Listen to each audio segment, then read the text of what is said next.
Welcome to Winning with Annalee. I'm your host, Annalee Leonard, President and founder of Mainstay Financial Group on the corner of Cervantes and Perry. We'd love to have you come in. Let us help you any way we can. Call us at 437-3127. Talk to Lynette or Megan, and we'll set an appointment to be of any service that we possibly can. I have as my guest today Dr. Joan Connell.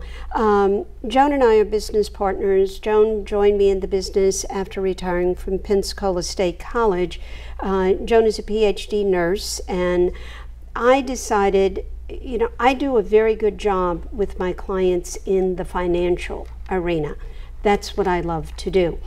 But when you look at the financial arena, you can't look at just the money. You've got to look at what are the possible uses of the money and what is it that may possibly down the line drain the use of that money so that you don't have it to do other things that you want to do. Good thing, bad thing, we're living longer and longer. Joan supplied some very interesting statistics for me. 1980, average age of a man was 81 and a half, of a woman was 84. 2014, average age of a man was 86 and a half, and a woman 88.8 years. That's a 5-year span in such a short amount of time. And what we're finding, of course, is, you know, more and more of us are turning that wonderful age of 65. Those wonderful people I refer to as the silver tsunami. You know, so we're having more of us that are living longer. That creates its own situation and sometimes problems for people simply because of that one thing we call long-term care. And there are so many misconceptions about that. I invited Joan to join me in the business because as a nurse, you can recognize that much more so than I can. You've seen more than I've seen, and you're able to walk people through the steps. So let's talk a little bit about that idea. Who needs long-term care? I mean, why do we even have it? Why do we need it?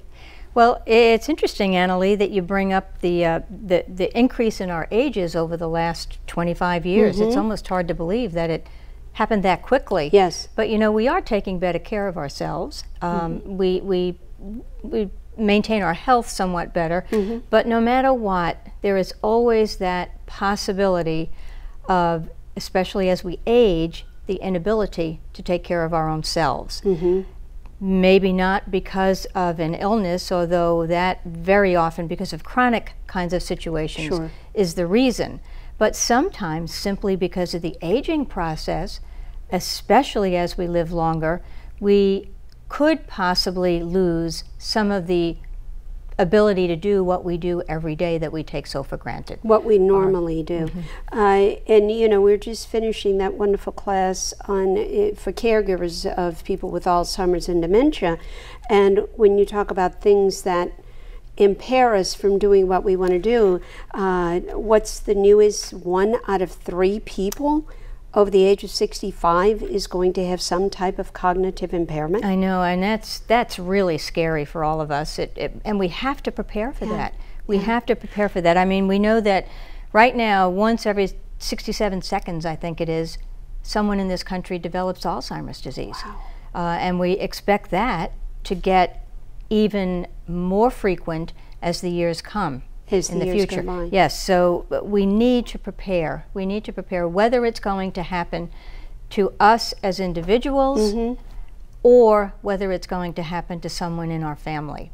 Because the chances are pretty good that someone, either ourselves or someone that we love, is going to need help with their daily care. So statistically what you're saying is the chances are very good that we are either going to be a caretaker or someone who is being taken care of. That's right. That's right. You're going to be either one or the other. Yeah. So the chances are increasing, and I think one of the things we have to make people realize is we're not talking about very complicated things here. I mean, we're talking about the things we do in the morning.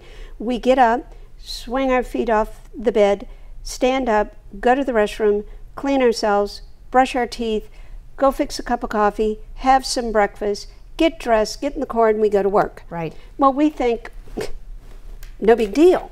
But those are I think, what we basically define as the 6 activities of daily That's living. Right. Mm-hmm. And if I can't do 2 of those, I'm considered needing long-term care. Right, basically considered needing long-term care. Now, many of us have had that experience. If you've had surgery in the past, you know that for the first couple of weeks, perhaps, depending on the surgery, you're going to have trouble doing those things, but you're going to get better. Yeah. You're going to be able to eventually do those things again. We're talking about folks who have kinds of situations, like perhaps a severe stroke. They might not ever get their ability back to do those things that we just talked about. Sure. So that's a very, very serious kind of situation. If in fact that happened to you, to me, to a family member, what would we do? What do you do? And most people, that's their fallback. They don't think about it till it happens. Right. The thing right now is that we have to think about it now for the future. Well, you know, I know you've seen my college class, and the last slide I always use is the slide that says, hope is not a plan. That's right. And we hope these things will not happen to us. We hope they won't happen to a relative. But again, our statistics are starting to stack up against us. And one of the things I find amazing, we're talking about the people over the age of 65, it's amazing how many younger people, because of accidents, now people having strokes at young age, need long-term care. And that's very true. We hardly ever think about that unless our family has been impacted by it directly. Excuse me. Really, 40% of the people who do need help with those activities of daily living that you outlined so nicely, 40% of those people are under the age of 65. So, we tend to think of this as something that old people are going to need. Yes. And that's not always the case. Right. Not always the case. Right. So, we have people who have multiple sclerosis, accidents, diving injuries. One of the people I always refer to is, and probably one of the youngest ones that we all remember, is little Jesse Arbogast. Remember? Probably about 10, 12 years ago? Yes. The shark attack on Pensacola Beach, and that little boy has been totally dependent on needing someone to care for himself. And he was only 8 when that happened. Now that's an outlier, certainly. Sure. But that brings but even home look the at somebody idea. that most people are familiar with, like Christopher Reeves. He was a gentleman in wonderful shape, out doing physical activities, horseback riding, and he paralyzed himself. So the last years of his life, he had to have someone take care of him. Right. Perfect example of long-term care. So it's that idea of having to have someone assist you to just get through the daily parts of living. Not really complicated things, but the daily things of living. And then, of course, what we have to think about is there are certain levels of care. Right. They start very elementary and then build up as time goes on. Right. Well, what's really interesting when I do my seminars, I always ask people, what do you think of when I say long-term care? And without fail, people say nursing home. Nursing home, yeah. And that is really a very small amount of people in our country that need care in a nursing home. Yeah. Nobody wants to go to a long-term care facility. Everyone wants to stay in their home. And actually, the statistics support the fact that the majority of claims that are opened for people who have long-term care protection, they start in the home. And I always try to emphasize that because that's where we want to be. We want to be with our family, we want to be with our pets, we want to be with everything that's familiar around us. So we need to think about, if in fact this happens to me, how can I stay in my home and how can I afford to do that? Well, I think that leads to a question before, how can I afford to do it? The first question is, if this happens to me, who is going to take care of me? And unfortunately, you've seen this, I've seen this, very often the caretaker becomes a daughter or a daughter-in-law who has to give up their career, they give up their 401k, they give up their time with their families, and their whole life is then disrupted. So if I don't have a family member, or even if I do, you know, very often we say, and I've got a lot of my big strapping men say this, you know, well, we're going to take care of each other. And I always tell them, I say, all right, go home and do me a favor. And, you know, husbands very often weigh over 200 pounds. And I'll say, now you lay on the floor, don't move. And I look at the wife, who's about my size, and I say, now you go pick him up. That's what long-term care is all about. That's right. So can that person really take care of you? Can they take care of you 24/7, which we know what that does, it wears down the caregiver. So you don't want to wear down the caregiver, you want somebody who's professionally trained. So even if you stay home, what does that mean?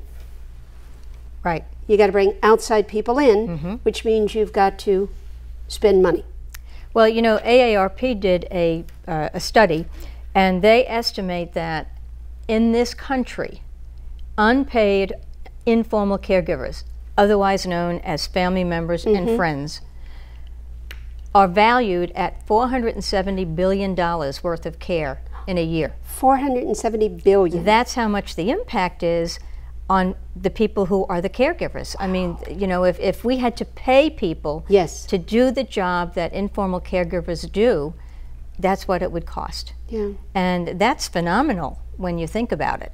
So, that's just amazing. And the whole idea of the stress and strain that is placed on the caregiver. Well, we see the caregiver's age. We see the caregiver's age, we see the caregiver's health deteriorate, and that becomes emotionally and physically is sometimes an obstacle that cannot be surmounted. It's a scary, scary thing.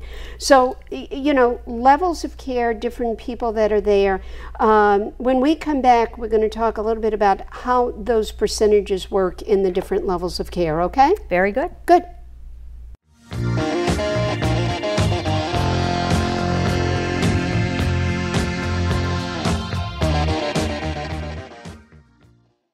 So, I'm kind of new here, but I've noticed a trend. My human does this funny thing where she goes around and gets all my toys, and then she hides them in that basket by the door.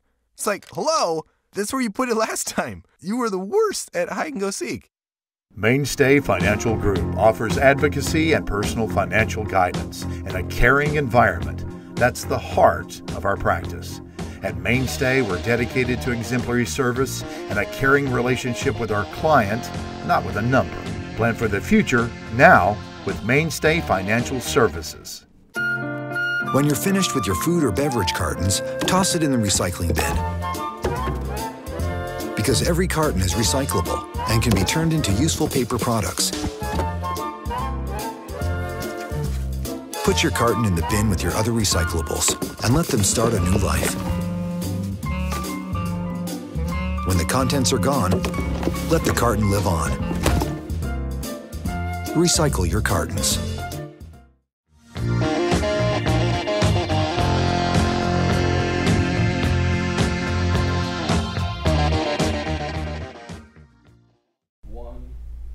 Welcome back to Winning with Annalee. I'm your host, Annalee Leonard, and I have with me today Dr. Joan Connell, my partner at Mainstay Financial Group, and we're talking about a subject that it's kind of like death and dying. People don't like to talk about it. People don't want to talk about it, but it's a reality, and what we're trying to educate you about today is the physical, mental, financial devastation that long-term care needs can cause to a family if you're not prepared, if you haven't made a plan. And as we said in the first half, you know, hope is not a plan. I hope I never need it. Well, believe me, I hope I never need it. I've had long-term care protection now for close to 20 years. I bought mine because I knew statistically there's a chance that I may need that. And I want to protect my assets, I want to protect my family.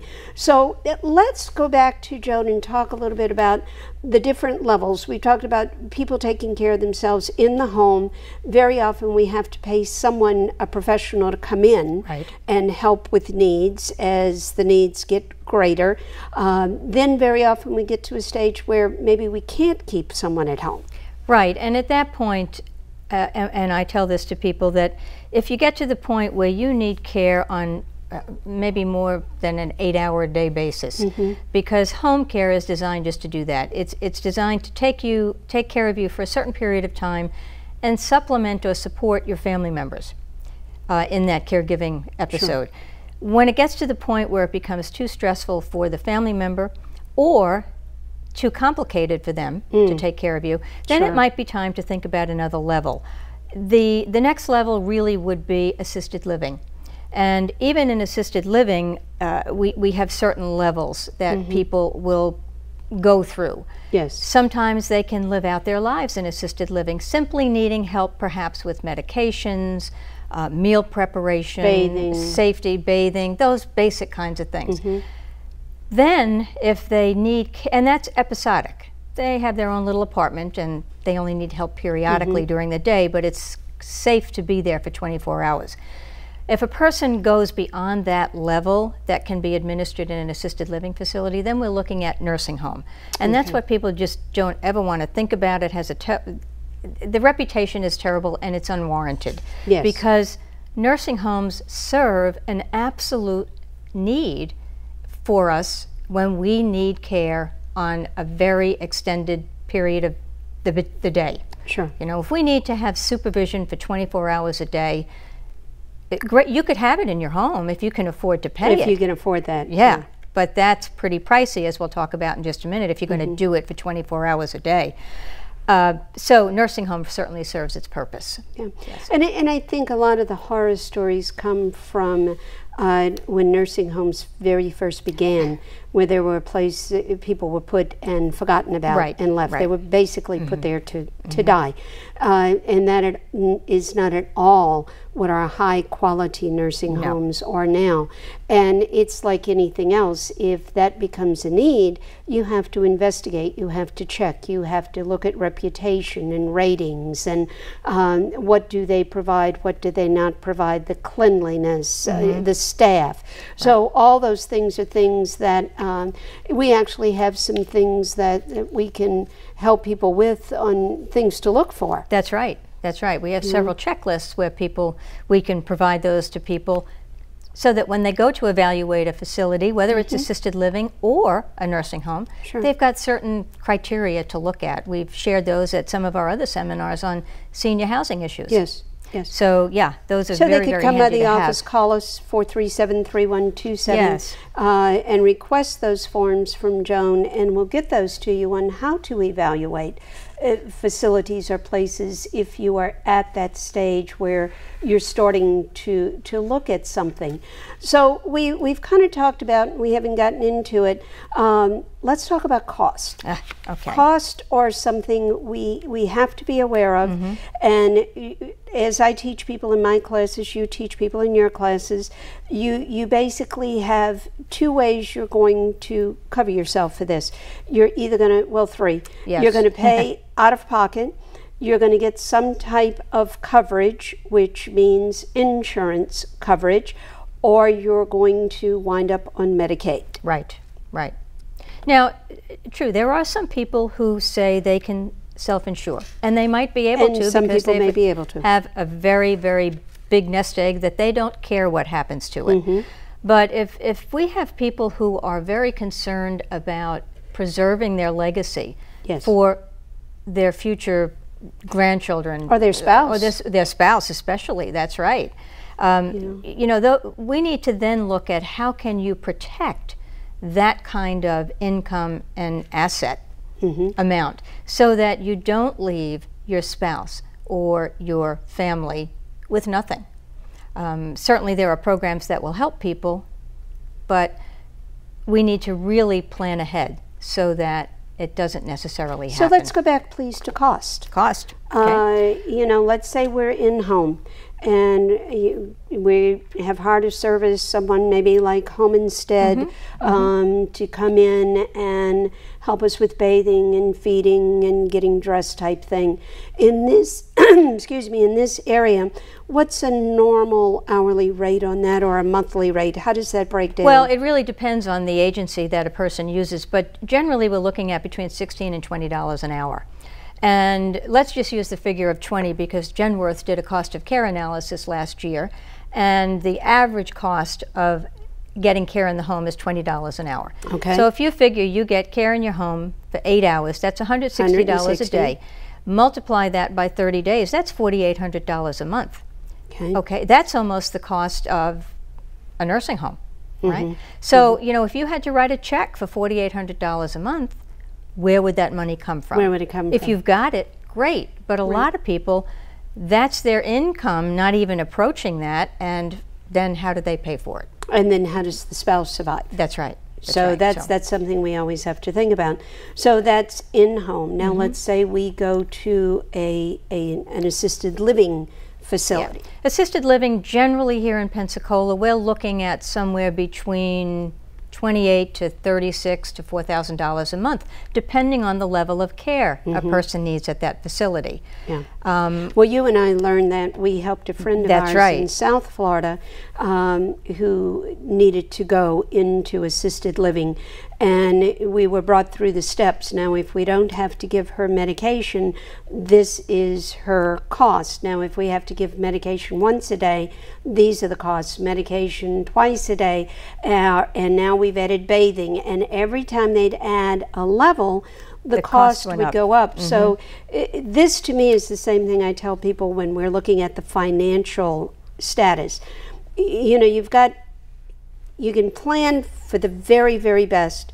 You plan for the very, very worst. Now, 99.9% of us never get the best. 99.9% of us never get the worst. But if you plan for the worst, you're going to handle what I term that reality zone, where we wind up. So you look at, all right, I have an income. How much do I have to supplement my income to cover? That's right. What my needs might be. You don't go out and buy a policy to cover the whole thing. That becomes unaffordable. Right. So you do the best you can to take some of the strain off, use some of the income. You may have to use some of your assets, but you don't want to burn all of your assets down in 2-3 years.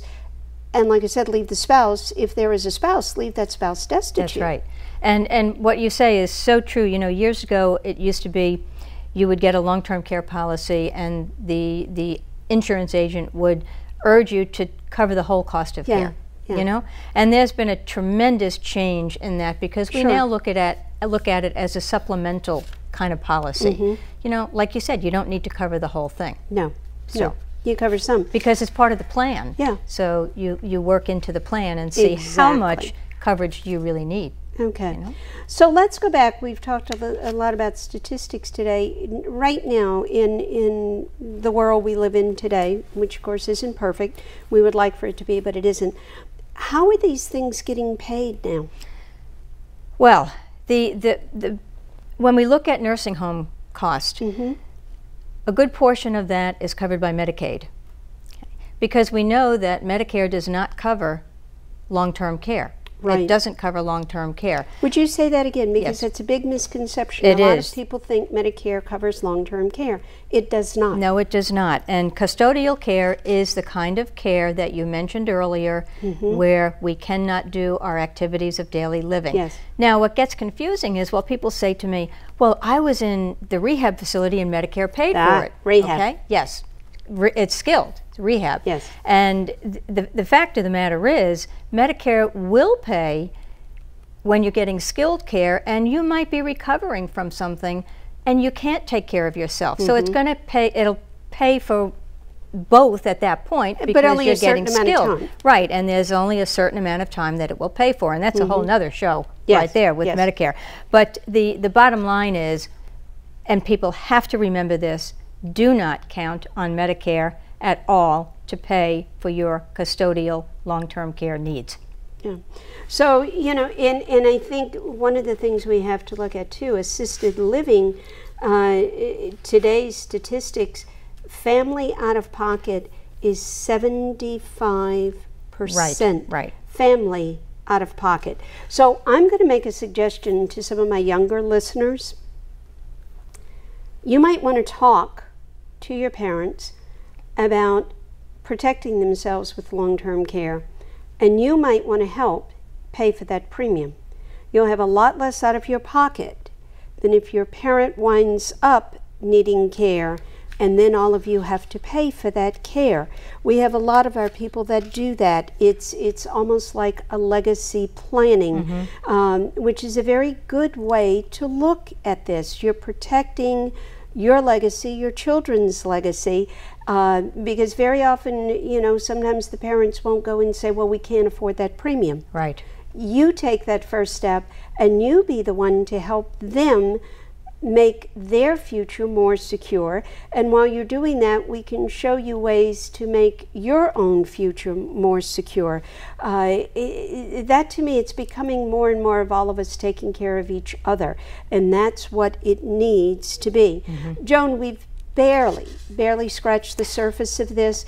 Will you come back next month and let's continue this conversation, because it's far too important not to cover more information. Yeah, I will be happy to come back and share more information with you and with our listeners. Good, thank you. Wonderful. We'll see you again next month. Call the office 437-3127. Set up an appointment, come in, complimentary consultation. We'll help you however we can. See you next month.